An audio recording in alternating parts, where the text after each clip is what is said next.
예수님이 언제 오시는 줄 아십니까? 다들 답을 아시죠? 비 오는 수요일 저녁 예배 때 예수님이 오신다고 합니다. 이 비 오는 수요 예배 때 오신 여러분들 환영하고 또 유튜브로 집에서 예배 드리시는 여러분을 축복합니다. 오늘 고린도전서 10장의 말씀은 우리를 과거의 이스라엘로 데려가고 있습니다. 우리가 그렇게 잘 아는, 그리고 정말 흥미진진하게 읽혀지는 그 출애굽의 대목으로 우리를 들어가게 하고 있습니다. 바울도 참 지혜로운 것 같아요. 만약 레위기나 민수기가 부분이었다면 참 힘들었을 건데 가장 재미있는 이 출애굽 사건을 그들에게 보여주고 있습니다. 출애굽 사건 중에서 가장 불가사의한 일이 일어났습니다. 이스라엘 백성의 앞을 가로막고 있던 홍해를 모세가 지팡이를 높이 들자 어떻게 되었나요? 바다가 좌우로 갈라졌습니다. 그냥 갈라진 것이 아니라 백성들이 그 바다 속에 난 길을 걸어갈 수 있을 정도로 넓은 길이 만들어졌습니다. 할렐루야! 하나님이 하신 것입니다. 이스라엘 백성들은 그 길을 통하여 가로질러 갔습니다.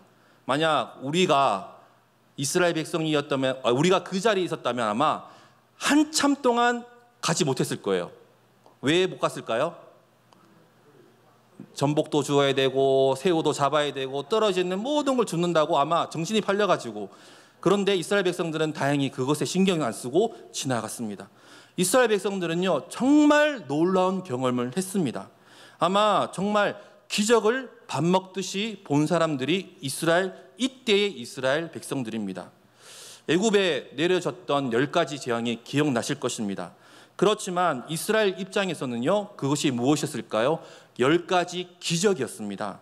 또 하나님은 낮에는 구름 기둥, 밤에는 불 기둥으로 그들과 함께하며 그들의 앞을 인도하며 더위도 막아주시고 추위를 막아주십니다. 뿐만 아니라 매일매일 만나가 아침마다 찾아와서 그 누구도 배고프지 않고 배불리 먹게 하셨습니다. 또한 만나만 먹는 것이 아니라 고기를 달라 하고 하니 메추라기도 보내주셔서 고기도 먹었습니다.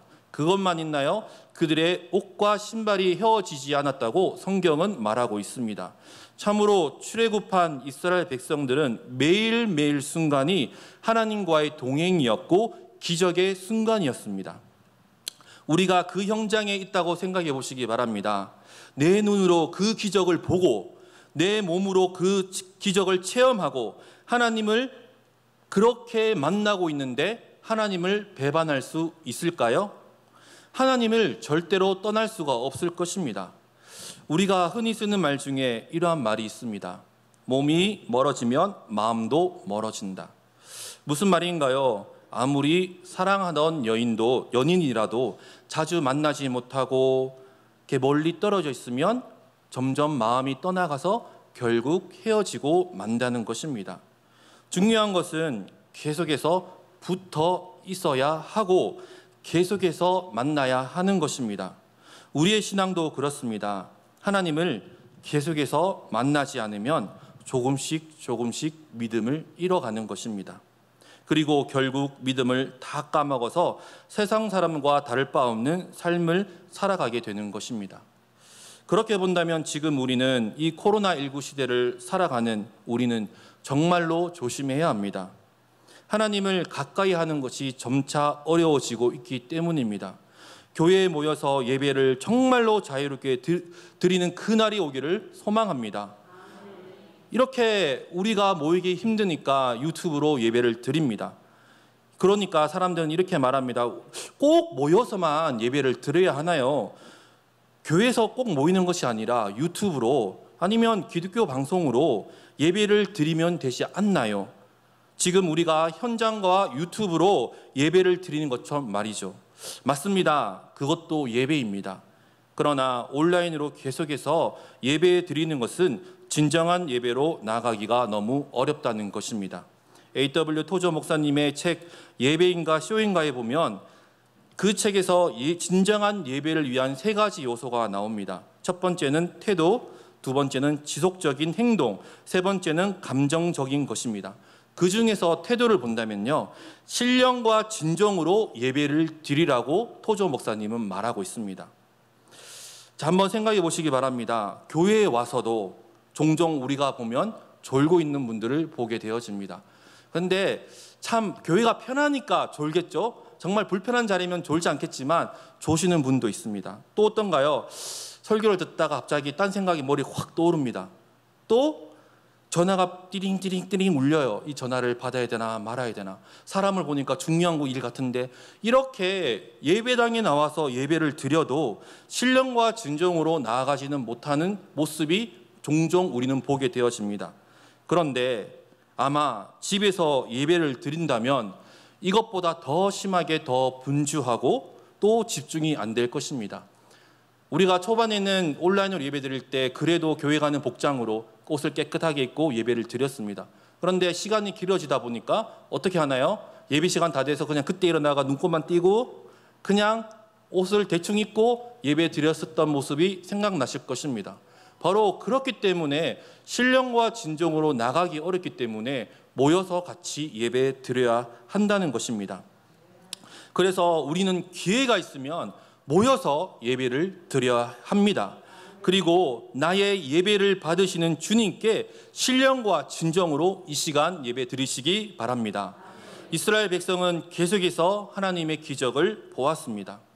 우리가 그렇게 한 번이라도 하나님 제발 저에게 말씀해 주세요. 저에게 나타나 주세요. 이 기적이 일어나기 원합니다라고 우리가 그렇게 계속해서 부르짖는데 이스라엘 백성들은요, 매일매일이 기적을 맛보는 삶이었습니다. 얼마나 부럽나요? 이렇게 기적을 매 순간 체험하고 맛보는 이스라엘 백성들의 믿음은 아마 좋을 수밖에 없습니다.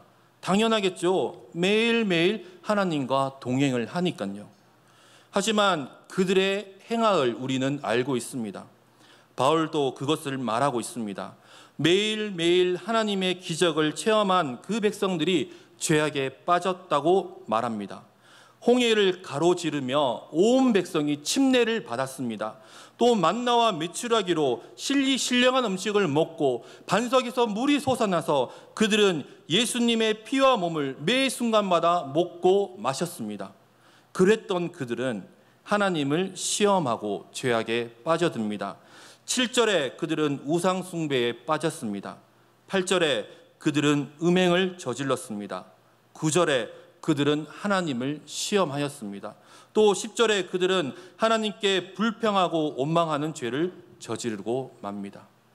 믿음이 있다고, 아니 믿음이 있을 수밖에 없는 사람들이 이러한 죄를 저지르고 만 것입니다. 그렇게 죄를 짓고 죽은 출애굽의 백성들을 되돌아보면서 바울은 고린도 교인들에게 경고하고 있는 것입니다.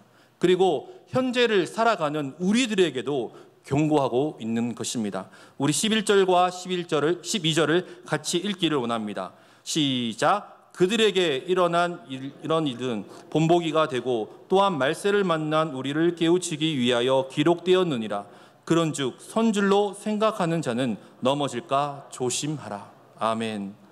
바울은 고린도 교인들에게 이 1500년 전의 출애굽 사건을 이야기하며 경고하고 있습니다.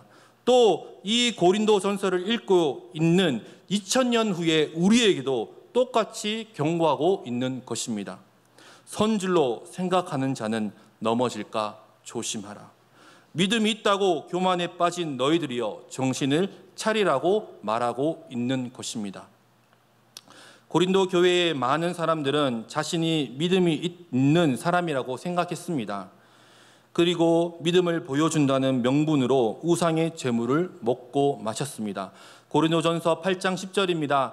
지식 있는 내가 우상의 집에 앉아 먹는 것을 누구든지 보면 그 믿음이 약한 자들의 양심이 담력을 얻어 우상의 재물을 먹게 되지 않겠느냐 라고 말한 부분에서 보듯이 소위 믿음이 있다고 말하는 고린도 교회 사람들이요, 우상 숭배의 재물을 거리낌 없이 먹었습니다.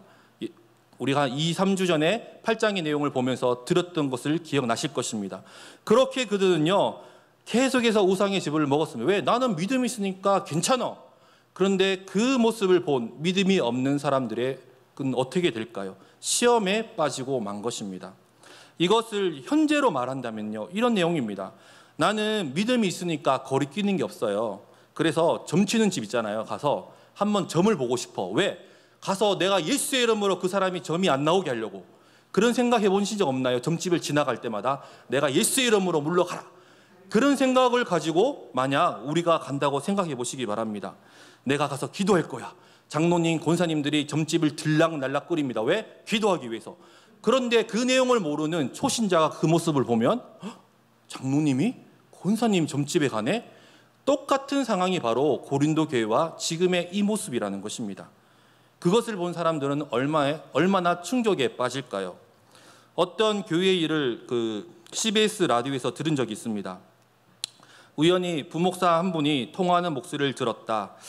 저는 그런데 신방 못 가요 라고 부목사가 전화를 끊었습니다. 담임 목사님이 그 전화를 들었어요. 아니, 목사가 신방을 못 간다고? 그 전화를 본 목사님은 화가 확 올라왔다고 합니다. 그래서 부목사에게 물어봤답니다. 아니, 어딘데 신방을 못 간다고 물어보니까 부목사님이 이렇게 말했습니다.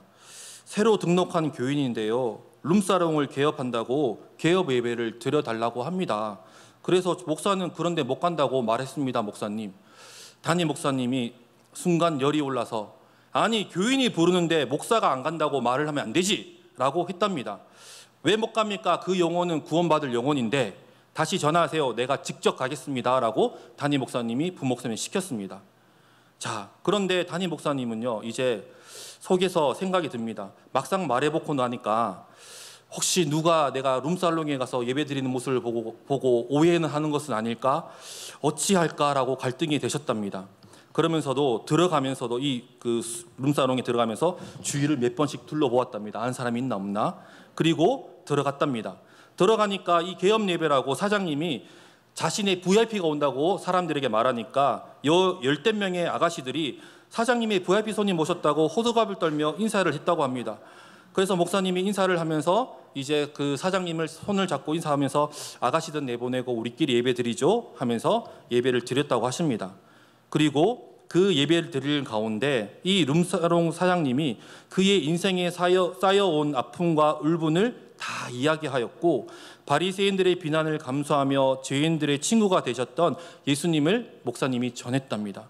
그리고 그는 이 룸사롱 사장님은 눈물로 예수님을 영접했습니다. 그리고 얼마 지나지 않아 그는 룸살롱을 정리했고 신문사 지국을 인수해서 땀 흘려 일하고 이웃을 위해 봉사하는 모범적인 성도가 되었다고 합니다.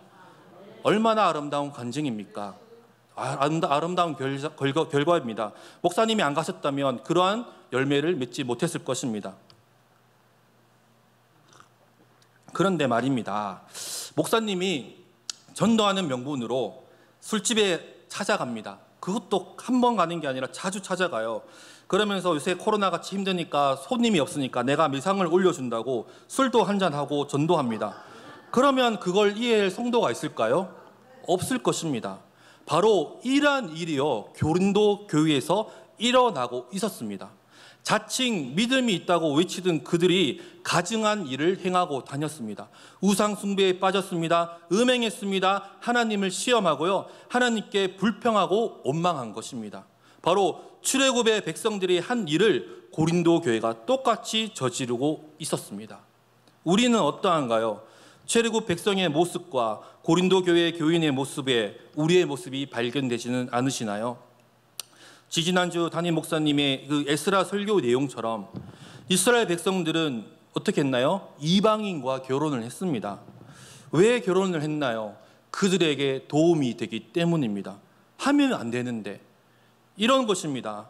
점집에 다니는 사람을 결혼 상대로 데려오면 어떻게 할까요? 안 돼! 라고 거부할 건데, 이 점집에 자주 다니는 이 아가씨나 남자의 집이 아주 부자예요. 그러면 어떻게 하시겠습니까? 단번에 거절하시겠습니까? 이런 생각이 들 겁니다. 그래, 내가 신앙교육을 잘 지켜서 전도하면 되지, 예수님 믿게 하면 되지. 바로 이러한 모습으로 고린도 교회가, 그리고 우리에게 이러한 일이 일어나고 있지는 않은지 생각해 보시기 바랍니다.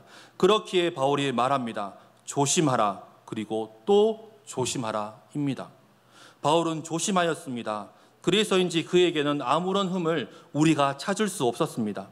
만약 조심하지 않는다면요, 위대한 신앙인이라도 넘어질 수밖에 없습니다. 우리가 잘 아는 다윗 왕을 생각해 보시기 바랍니다. 그는 누가 뭐라 해도 이스라엘 역사에서 가장 존경받고 하나님의 사랑과 은혜를 가장 많이 받은 사람입니다. 다윗은 수많은 시편을 쓸 만큼 하나님의 영에 감동된 사람입니다. 그랬던 그가 한순간의 실수로 죄악에 빠져들고 맙니다. 이스라엘과 이방 족속이 전쟁을 하고 있었는데 다윗은 왕으로 앞장서서 전쟁터에 나가야 하지만 전쟁터에 나가지 않았습니다. 아마 그렇게 큰 전투도 아니고 내가 이제 왕으로 채통을 지키고 위엄을 지켜야 하니까 왕궁에 있었던지도 모릅니다. 그렇다면 전쟁터에 나가지 않았더라도 그는 어떻게 했을까요? 기도로 중보하며 전쟁터에서 수고하고 있는 군사들을 위해 기도해야 했을 것입니다. 그러나 그는 왕궁을 산책하며 옥상에서 목욕하는 여인을 보게 되고 정욕에 사로잡혀 그녀를 데리고 와 잠자리를 가지게 됩니다. 그 후 우리가 알다시피 그녀는 임신하게 되고 그 소식을 들은 다윗은 그녀의 남편을 전장에서 불러옵니다. 그리고 동침하게 하려고 하지만 이 충직한 보아는 노숙을 하며 군사들을 걱정하며 노숙을 했습니다. 결과적으로 다윗은 자신의 계략이 실패하게 되고 결국 이 충직한 부하를 전쟁터에 보내 어떻게 합니까? 죽게 만들었습니다. 그리고 그 충신이 전사하자 그녀를 데려와 자기의 아내로 삼습니다. 다윗이 조금만 조심했더라면요, 이러한 비극은 일어나지 않았을 것입니다. 그가 전쟁터에 나가 전쟁을 주관하였더라면, 아니 왕궁에서 기도하였더라면, 또 여인의 목욕을 보고 눈을 돌려 그 자리를 피했다면 이러한 비극은 일어나지 않았을 것입니다. 그는 조심하지 않았습니다. 아마 자신의 믿음을 너무 높게 평가한 것 같습니다. 나는 주님의 말씀에 바로 선 사람이야. 다윗과 같은 마음을 품은 우리에게 바울은 이렇게 말합니다. 12절입니다. 그런즉 선 줄로 생각하는 자는 넘어질까 조심하라. 다른 사람의 잘못을 지적하며 믿음에 바로 서라고는 하지만 자신의 죄를 깨닫지 못하는 우리의 모습을 되돌아보게 되어집니다. 죄를 굽한 이스라엘 백성들이 그랬었고 고린도 교회의 성도들도 그래했습니다. 이제 우리는 그렇게 나아가서는 안 되는 것입니다. 또 바울은 우리에게 이렇게 말합니다. 14절입니다. 같이 읽어볼까요? 그런즉 내 사랑하는 자들아 우상 숭배하는 일을 피하라. 아멘. 바울은 우상 숭배를 피하는 길이 너무나 중요하다고 말합니다. 우상 숭배가 무엇인가요? 하나님보다 다른 것을 더 사랑한 것이 우상 숭배입니다. 우리는 종종 말합니다. 저는 주님을 사랑합니다. 아멘. 그렇게 고백하지 않으시나요? 하시죠. 그리고 이렇게 고백합니다. 저는 주님으로 만족합니다. 그렇게 고백하셨던 분들은 아멘 하시기 바랍니다. 저는 주님으로 만족합니다. 이렇게 아멘으로 우리가 나아갑니다. 그런데 한번 여쭤보겠습니다. 정말 주님만으로 살 수 있으시나요? 네, 아멘 소리가 작아졌습니다. 네. 영어 제목으로는 Jesus All, 우리나라 말로는 예수로 충분합니다라는 책이 나왔습니다. 이 책을 쓴 목사님은 튤리안 차비진 목사님입니다. 그는 10대 때 쾌락이라는 우상 숭배에 빠졌습니다. 쾌락을 향해 나아갔고 그 쾌락으로 만족을 얻으려고 했지만 결국 만족을 얻지 못합니다. 그리고 그의 그 목마름을 예수님으로 채우게 되었습니다. 그래서 그는 우상에서 빠져나와 신학을 공부하고 목사님이 되었습니다. 자, 이 차비진 목사님이 이렇게 쾌락에 빠졌을 때 그가 기독교인이 아니었을까요? 아닙니다. 그는 모태 신앙의 사람이었습니다. 어려서부터 예수님을 알았고 예수님을 바라보았지만 쾌락에 우상에 빠진 것입니다. 제가 왜 이렇게 그분이 모태 신앙이라고 자신 있게 말할 수 있을까요? 그분의 외할아버지가 누군지 알면 수긍을 하실 것입니다. 그 차비진 목사님의 외할아버지는 빌리 그레함 목사님입니다. 빌리 그레함 목사님은 우리나라로 말하면 조용기 목사님과 같은 분입니다. 그런 목사님의 외손자가 모태신앙이 아닐 수는 없을 것입니다. 그도 예수를 알았지만 그러나 쾌락에 빠졌습니다. 그리고 다시 예수께 돌아왔습니다.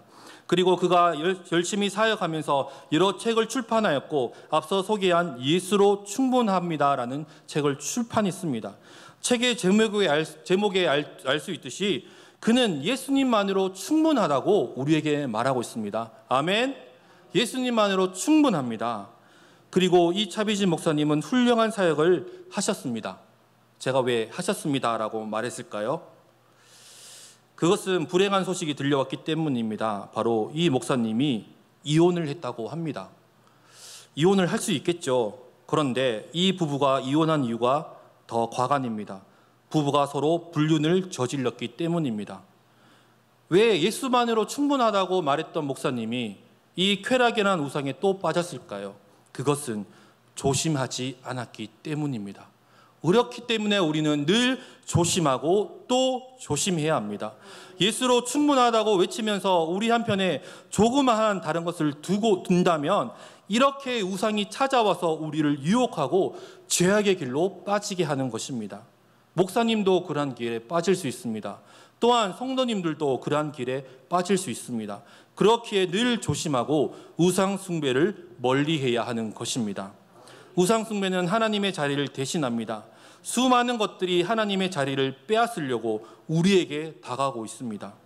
다윗은 밧세바를 본 순간 종욕이 우상이 되어서 하나님을 버렸습니다. 또한 출애굽한 이스라엘 백성들도 종욕이 우상이 되어서 하루에 2만 3천 명이 죽었습니다. 하나님의 능력을 의심하고 원망하던 백성들은 하나님의 능력을 세상의 잣대로 바꾸었습니다. 그래서 그들은 불뱀에 물려 죽었습니다. 그때 모세는 불뱀에 물려 고생하는 고통에 있는 그들에게 나무에 달린 놋뱀을 보면 산다고 외쳤습니다. 그러나 모세의 말을 무시하고 죽은 사람도 있습니다. 하나님의 말씀은 하나님의 말씀보다 그들은 인간의 생각을 더 높였던 것입니다. 그렇기에 고통 속에 죽었습니다. 상식적으로 생각해도 나무에 달린 놋뱀을 본다고 병이 그리고 고통이 사라진다는 것은 상식적으로 맞지 않습니다. 하지만 말씀은 상식을 초월합니다. 보면 낫습니다. 보면 사는 것입니다. 이것이 복음입니다. 바울은 계속해서 고린도 교인뿐만 아니라 우리에게도 말합니다. 주님만을 붙잡고 나아가라. 우상을 벗어버리고 주님만으로 만족하고 나아가라는 것입니다. 바울은 우상 숭배의 자리에서 주님만을 바라보는 자리로 우리를 옮기고자 노력하고 있는 것입니다. 이 시대를 살아가는 우리에게는 정말로 주님보다 우상시 되는 것들이 너무나 많습니다. 코로나19가 우상이 되어 갑니다. 식당에서 밥도 먹고 마트에 가서 쇼핑도 하면서 정작 교회에 가려고 하니까 코로나가 걱정돼서 못 오는 분들이 너무나 많습니다. 그래서 유튜브로 예배를 드립니다. 건강이 우상이 되었습니다. 또 이 아파트를 사면 돈을 번다, 저 땅을 사면 돈을 번다고 사람들이 말하니 돈을 모아서 땅도 사고 아파트도 사야 해서 정작 하나님께 드려야 할 11조 헌금은 등한시합니다. 그래서 이렇게 말하죠. 하나님, 제가 이걸 사가지고요 대박을 터뜨리면 그때 다 헌금할게요 라고 돈을 더 섬기고 있습니다. 결혼을 앞둔 청년들은 어떠하나요? 믿음의 사람과 결혼을 해야 한다고 수없이 설교를 듣고 부모님도 말씀하지만 이왕이면 능력 있고 더 이쁘고 잘생긴 사람을 찾는다고 믿음의 사람 중에서 찾는 것이 아니라 세상에서 배우자를 찾고 있습니다. 신앙보다 외모가 또 능력이 우상이 되었습니다. 이렇게 많은 영역에서 하나님의 자리를 대신하고 있는 것들이 너무나 많습니다. 이제 우리가 회개하며 우상 숭배의 자리에서 떠나시기 바랍니다. 진짜로 하나님을 첫 번째로 생각하시기 바랍니다. 정말로 하나님을 사랑하십니까? 본문의 말씀은 계속해서 우리에게 말합니다. 우리 13절 말씀을 같이 읽어보기 원합니다. 우리 같이 읽겠습니다. 시작. 사람이 감당할 시험 밖에는 너희가 당한 것이 없나니 오직 하나님은 미쁘사 너희가 감당하지 못할 시험 당함을 허락하지 아니하시고 시험 당할 즈음에 또한 피할 길을 내사 너희로 능히 감당하게 하시느니라. 아멘. 우상 숭배의 문제에서 우리가 당면한 모든 문제는요, 분명히 이겨낼 수 있다는 것입니다. 바울은 13절을 통해 우리에게 다시 말합니다. 우리는 흔히 우리가 시험에 들거나 죄악에 빠질 때 이렇게 말합니다. 이 문제는 너무나 크기 때문에 나의 힘으로는 감당이 안 돼서요, 제가 죄에 빠지고 넘어진 거예요 라고 변명을 합니다. 하지만 그것은 사실이 아닙니다. 우리가 스스로 죄악으로 혹은 우상거리로 거리에 찾아간 것입니다. 아버지 야훼 하나님은 분명히 우리에게 감당할 시험만을 허락하십니다. 그 시험을 통해 우리 자신의 믿음의 크기를 알 수 있게 되어집니다. 각자마다 믿음의 분량이 다릅니다. 로마서 12장 3절에 오직 하나님께서 각 사람에게 나눠 주신 믿음의 분량대로 지혜롭게 생각하라. 하나님은 각자에게 믿음의 분량을 주셨습니다. 큰 믿음, 작은 믿음, 중간 믿음, 다양한 모습으로 또 믿음을 보여줄 수 있게 하셨습니다. 그래서 각자가 당하는 시험의 크기는 다양합니다. 욥처럼 엄청난 시험을 당하는 사람이 있는 반면에 정말 아주 작은 시험에 빠지는 사람도 있습니다. 물론 시험을 당하는 입장에서는 그 당시에 그 시험이 너무나 크게 느껴질 것입니다. 군대를 갔다 온 남자들은 아실 겁니다. 내가 간 부대가 최고로 어려운 부대입니다. 그리고 다른 사람들이 고생했다고 하면요, 에이, 내가 한 고생이 비하면 아무것도 아니야 라고 말합니다. 그런데 또 반대편에서 보면요, 야, 네가 갔던 거는 땡보직인데? 라고 말하는데 나는 최고로 힘든 거예요. 이처럼요, 우리가 봤을 때 그 사람한테는 그 시험이 아주 보잘것없는 믿음 같지만 그 시험을 당한 입장에서는 물론 그 시험이 너무 클 수밖에 없습니다. 하지만 하나님은 그 시험을 이길 힘을 주신다고 말씀하고 있는 것입니다. 시험을 당하는 입장에서는 그 당시 그 시험이 너무나 크게 느껴질 것입니다. 하나님 앞에 물질을 심어야 하는데 머뭇거립니다. 왜냐하면요, 이 돈을 헌금하고 나면 당장 쓸 돈이 없기 때문입니다. 또 하나님이 주일 성수하라고, 이게 가장 기본적인 거라고 말씀을 하는데 주일 장사 하루 안 하면 매상이 많이 떨어져서 이 손해를 메꿀 수 없는데 어떻게 해야 하냐고 고민하는 분들이 있을 것입니다. 바로 이러한 것들이 우리가 당하는 시험들입니다. 어떻게 보면 시험거리가 전혀 되지 않는 것입니다. 왜? 주일 성수하면 되잖아. 헌금 드리면 되는데 라고 말할 수 있지만 당하는 입장에서는 너무나 힘든 일일 것입니다. 그런데 그것이 바로 하나님이 주시는 시험이었다는 것을 우리는 깨달아야 합니다. 그때 순종했어야 하는데, 내가 그때 말씀에 아멘 했어야 하는데 라고 후회가 든다면 바로 그때가 하나님이 복을 주시려고 시험한 시험이라는 것을 기억하시기 바랍니다. 기회의 시험이었습니다. 우리 하나님이 얼마나 멋있는 분입니까? 시험을 주셔도요, 감당할 시험만 허락하시고 거기다 시험을 당할 때에도 항상 피할 길을 마련해 주신다고 말합니다. 얼마나 멋있는 하나님입니까? 혹시 지금 시험을 당하고 계신 분 계시나요? 그렇다면 감사하시기 바랍니다. 하나님이 길을 보여주실 것입니다. 하나님께 기도하십시오. 하나님이 능히 감당할 힘을 주실 것입니다. 하나님의 축복을 받기 위해서는 시험을 통과해야 합니다. 이스라엘 백성들이 가나안으로 가기 위해 그 여정 가운데 시험을 받았던 것처럼 그 시험을 충분히 우리는 이겨낼 수 있습니다. 하지만 원망과 불평으로 결국 시험을 이겨내지 못하는 모습을 보게 되어집니다. 이스라엘 백성들은 여호수아와 갈렙 외에는 그 시험을 통과하지 못했습니다. 이 자리에 그리고 유튜브로 예배드리는 모든 성도 여러분, 여호수아와 갈렙처럼 시험을 이겨내시기 바랍니다.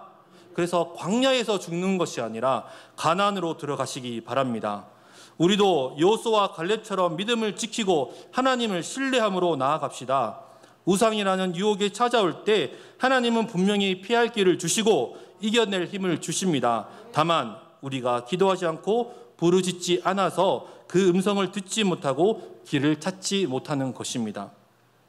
말씀을 맺고자 합니다. 우상은 아무것도 아닙니다. 하나님 앞에서 아무것도 아닙니다. 다만 우리의 욕심이, 우리의 자아가 하나님 앞에 바로 서지 못해서 우상 숭배로 나아가는 것입니다.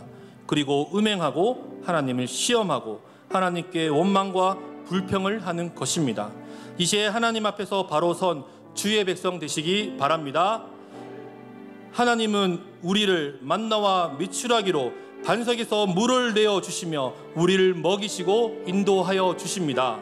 주님 앞에 불가능은 없습니다. 주님 앞에 아멘으로 나아가면 되는 것입니다. 그 사실을 믿고 승리하는 저와 여러분 되시기 바랍니다. 기도하시겠습니다. 하나님, 감사합니다. 우상이 우리를 유혹하더라도 우리는 하나님의 힘으로 승리할 수 있음을 보게 되어집니다. 주님, 이겨내겠습니다.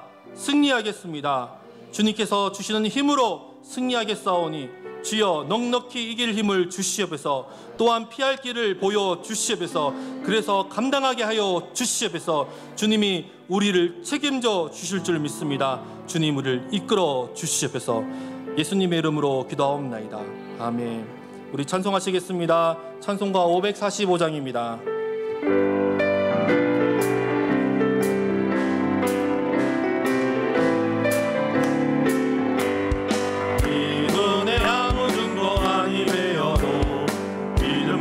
가지고서 늘 걸으며 이 위에 아무 소리 아니 들려도 하나님의 약속 위에 서리라.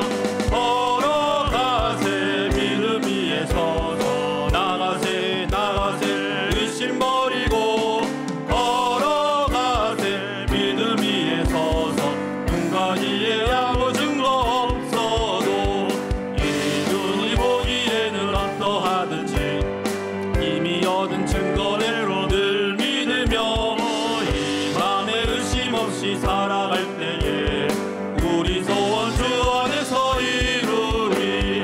걸어가세 믿음 위에 서서 나가세 나가세 의심 버리고 걸어가세 믿음 위에 서서 눈과 귀에 아무 증거 없어도 주님의 거룩함을 두고 주 하나님 아버지는 참 기쁘다. 그 귀한 모든 약속 믿는 자에게 능치 못할 무슨 일이 있을까.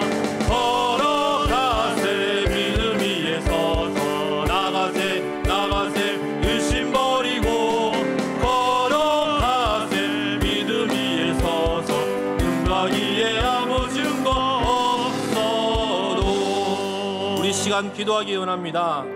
우리 눈에 아무 증거가 아니 보여도 주님은 분명히 우리에게 말씀하고 계십니다.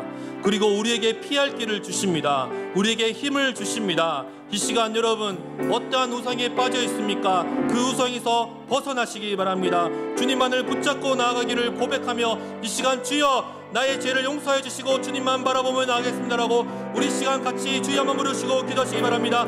주여